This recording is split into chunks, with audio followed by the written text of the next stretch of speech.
الحمدللہ رب العالمین الصلاۃ والسلام علیک یا رسول الکریم اما بعد فاعوذ باللہ من الشیطان الرجیم بسم اللہ الرحمن الرحیم۔ ناظرین اکرام، دوستوں، بزرگوں، میری بہنوں، چھوٹے بچوں، السلام علیکم ورحمۃ اللہ وبرکاتہ۔ امید ہے آپ سب خیریت سے ہوں گے۔ اللہ تعالیٰ آپ سب کو خیریت سے رکھے اور شیطان کے شر سے محفوظ رکھے، انسانوں کے شر سے محفوظ رکھے، جنات کے شر سے محفوظ رکھے، جو گیروں میں پھونکتے ہیں ان کے شر سے محفوظ رکھے، اور ہم سب کا خاتمہ ایمان پر فرمائے۔ دوستو، آج کی ویڈیو کا بیان ہے، اگر کسی کو نظر لگ گئی ہو تو کیسے پتہ چلے گا؟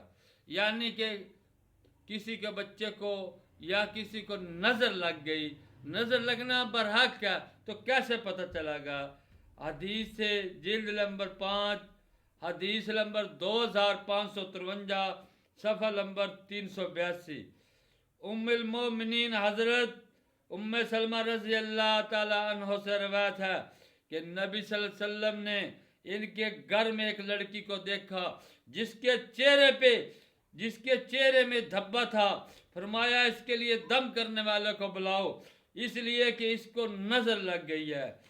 یعنی کہ حدیث کا مفہوم ہے کہ نظر لگنا برحق ہے۔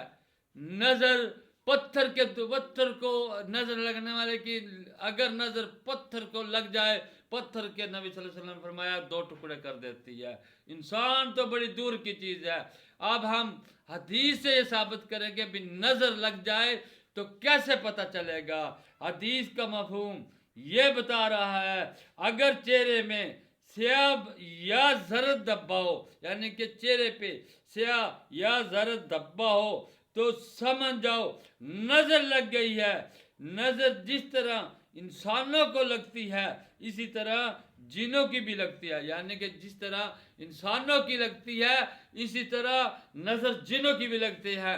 جن وہ چیزیں جو آپ کو دکھائی نہیں دیتے، لیکن اگر وہ آپ کو دیکھ لیں، ان میں بھی کچھ ایسے بندے اور اللہ کی بندیے ہیں جن کی نظر لگ جاتی ہے۔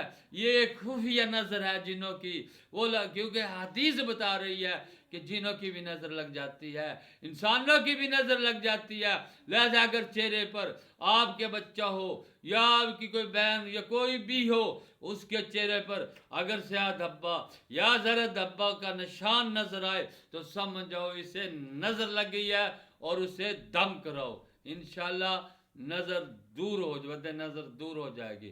السلام علیکم ورحمۃ اللہ